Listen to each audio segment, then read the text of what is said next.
Okay. Hello, everybody. I'm going to get started here in a minute. Thanks for joining. Got a couple people on here. Thank you we got a few people now. Thank you for joining us this week, and apologize in advance for my bad hair day. I'm trying like heck to get it rectified, so I might cut my head off a little bit.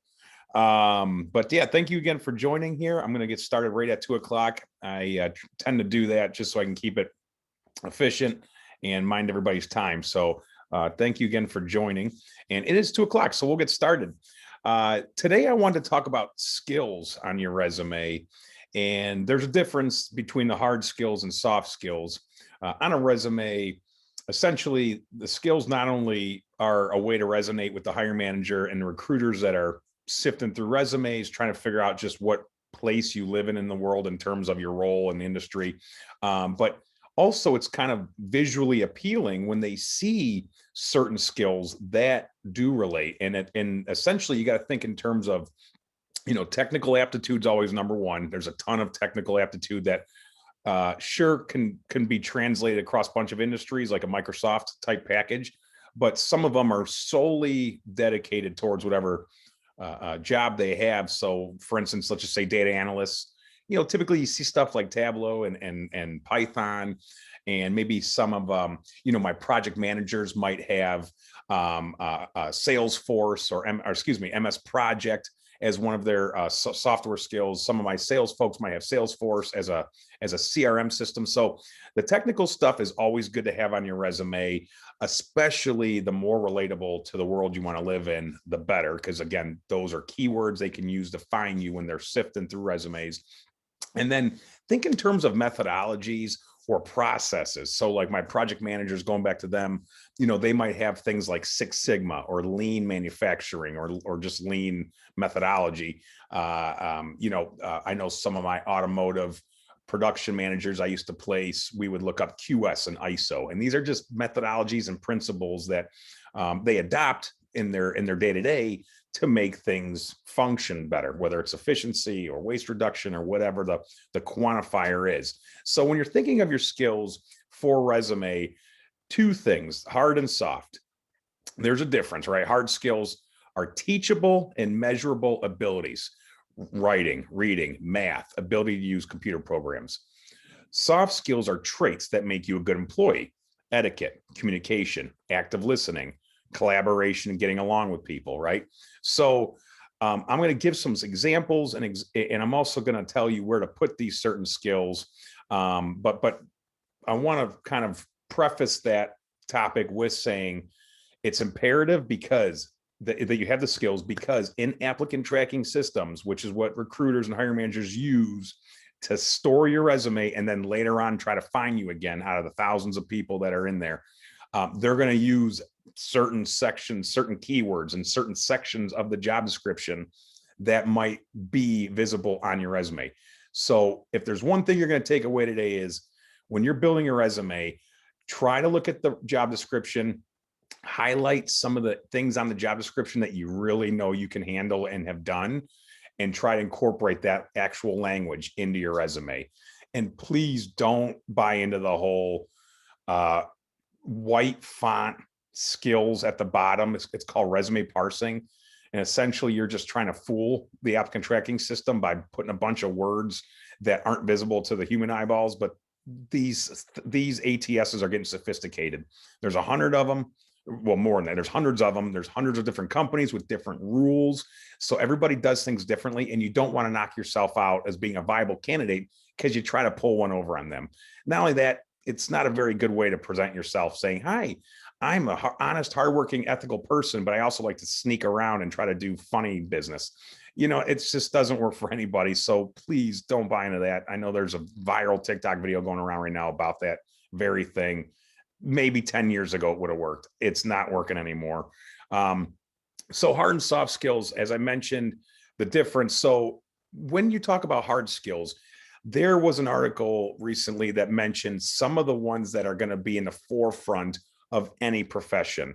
And it's interesting to me that for lack of a better term, like just the fact that it is what it is that data analysis seems to be number one. And out of all the articles I'm reading, it's more and more analysis is going to be needed for any sort of job you're doing. So, if you think macro level, it might probably make sense in terms of, everything you do, during your day-to-day, you're trying to kind of get better at it, right? So that continuous improvement, which is another good skill, another good hard skill, you're trying to improve everything. So how do you do that? How do you truly improve your day-to-day? By analyzing what the heck you did and can you do it better?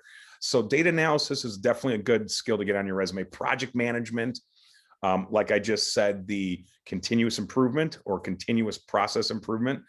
Also, I like client relationship management or customer relationship management. Regardless if you know a CRM software, you're constantly in any role, whether your customers are your internal employees or external third-party clients, customers, they're still a customer. So you can put customer relationship management, and literally it can be you are capable of managing relationships within your workplace. Makes for a better environment, team collaboration, all that good stuff. So things you can spin on your resume. A couple hard skills we're seeing a lot of is digital marketing. We all are branding ourselves every day when we're out there putting thought leadership, subject matter expertise, wherever we are. If you're a job hunter, it's good to live on forums like Quora or in LinkedIn and chime in on other people's comments and share things with them and build value or build relations through valuable exchange of information. But you're doing it on a social media platform. You're doing digital marketing activities. We're not saying, you don't have to tell them, that you can handle a full cycle marketing campaign on a digital side of things. It's not that. It's just you are kind of selling yourself and your credentials every time you're out there giving that thought leadership. And if you're not doing that, you should be, because it's definitely a good backdoor workaround. We have some shows about that before, and I'll continue to do that because of these job opportunities that are coming down the pipe for candidates that went through these backdoor routes rather than just applying online and hoping they call you back. And then the top soft skills that recruiters tend to be looking for with this post-global health crisis kind of thing that we're going to be living through here eventually. They're saying the number one is adaptive, kind of that ability to be flexible and be on the go and understand that there might not be a set 8 to 5. These are what you're doing every day, get them done and move on. Sure, there's going to always be some of those jobs still there, but a majority of them are going to want you to adapt and be resilient, which is another one, resiliency. So, be flexible. And that's what they're trying to say with things that are kind of still unclear, a little mucky of how things are going to work after we're out of all this. It's good to be easily bendable, ready to move, whatever they need you to do. Collaborative, that's a given, right? We want to be able to hang with everybody in the office and share project information that might help each other or even help each other out a little bit if you get some time. Creativity, critical thinking, empathy, ethical, and problem solving.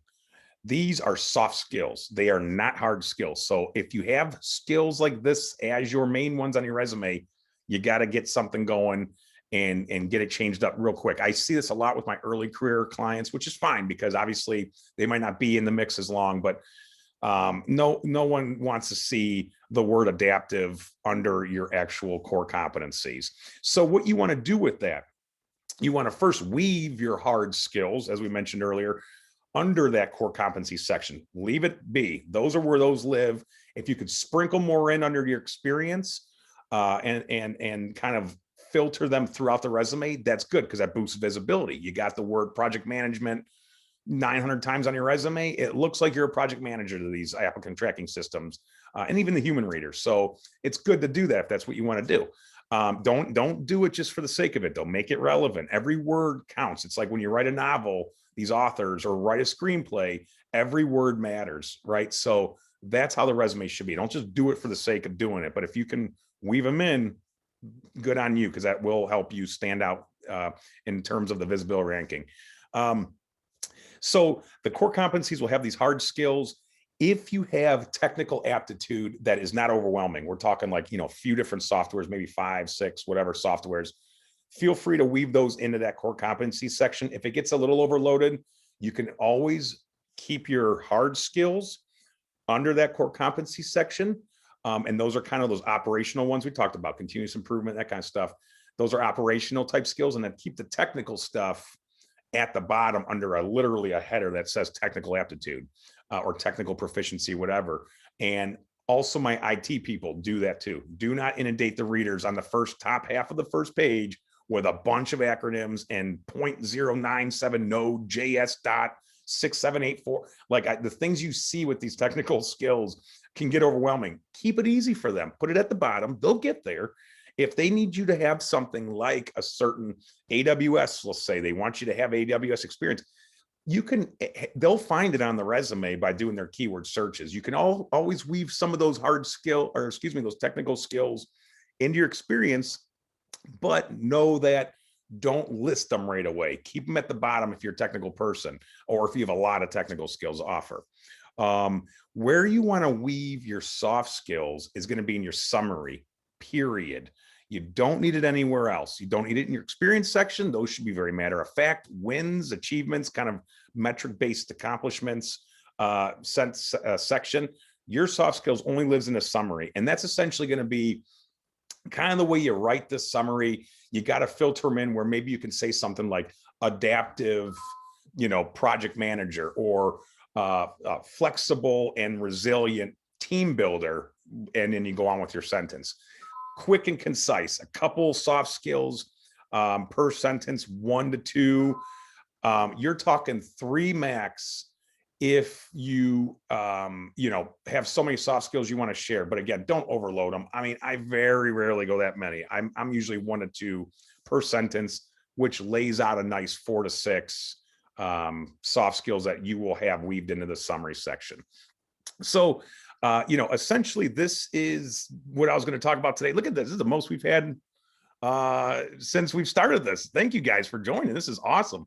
And again, I do this every week and I always post it afterwards. So if you missed anything or need to go back and have me slow down, which I tend to do, I'm sorry, I'm always excited by the afternoon, but I'm always writing this kind of, always backing up what I'm talking about through articles and things. So if you just go to my jobstickers.com, I got plenty of information on there. But it's important to take these things serious, these skills, because again, these recruiters got to find you with 1,000 people. It's the only way you're going to get found is finding the right keywords. So, but with that, I will take some questions right now if anybody wants to ask. And if not, if you're not comfortable with doing it in this setting, feel free to just ping me afterwards on LinkedIn or on an email. I'm very open book and I'm always responsive. So, bend my ear, whatever you need. Anybody have any questions today? Okay. All right, that's fun. And I appreciate it. Let me make sure I don't have anything in the chat. Okay, yeah. And that's the other thing too. If you guys join every week, you can always just drop them in the chat too. Again, I'm still getting used to this. So thanks for bearing with me and my hair for the day. And I will see you guys on LinkedIn and wherever else. Let me know if you ever need any help, guys. So thank you very much for joining. Thank you. Thank you. Thank you. Bye, guys.